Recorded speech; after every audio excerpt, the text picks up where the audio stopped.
Hey everybody, it's Eric, and I just wanted to answer the question that everyone always asks, should I buy a vintage Rolex? My answer is absolutely yes.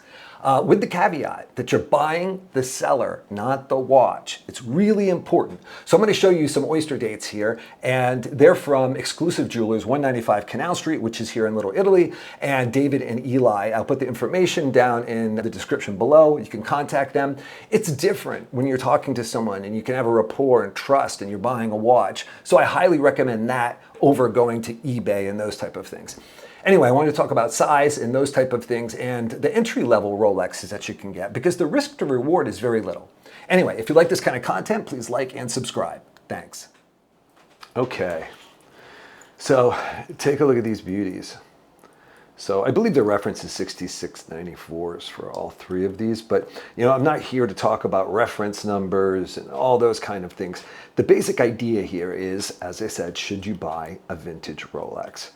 And this is an example of some really cool ones. Beautiful bracelets, Oyster bracelets. I just think they're beautiful watches. And you don't have to worry about, banging around. I hate to say that, but for me, I'm pretty rough on my watches.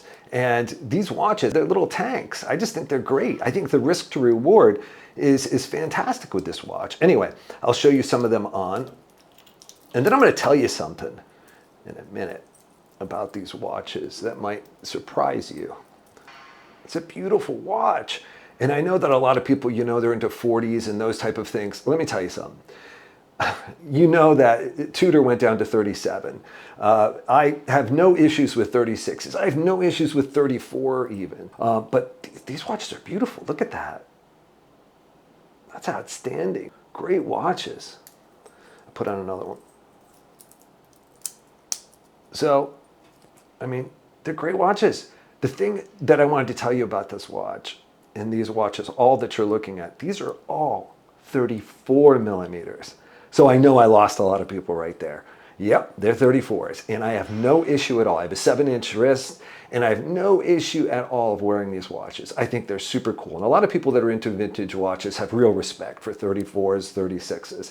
But the point here isn't the size of the watch. It's not the reference number. It's that you can get into something like this for a few $1,000s. It just makes sure that you buy it from the right person. That's it. Beautiful watches. They really are. They're just outstanding. It's everything that Rolex brought to the table. A lot of things. Screw-down crown, obviously the Cyclops, but look at this. That's gold indices. It's just really beautiful.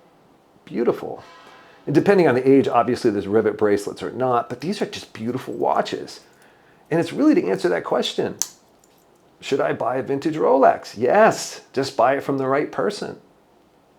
Buy it from a trusted person. That's it. I think it's really cool. There's not much to say. I don't want to go into, as I said, all the details about reference numbers and those type of things. I just wanted to answer the question. For me, yes, I would definitely buy vintage Rolexes. And for me also, you're going to get a better deal on 36s and 34s and things like that also, which is great for me because I don't mind wearing them. Just beautiful. So I don't think you can go wrong. Let's go back up top. Thanks. So there you go. It's a win-win situation to me. For a few $1,000s, you're getting into Rolex. They're beautiful watches. I think they're understated, but not. I just think they're a great way to get into Rolex, and if you want to get into a GMT, you want to get into a new sub or anything later, that's great. But for a few $1,000s to get into Rolex and a reliable one, these things are built like tanks. I think it's a great idea. Anyway, thanks so much for watching. If you like this kind of content, please like and subscribe. Thanks. Shoo-ba-doo-doo-doo-dun-dun.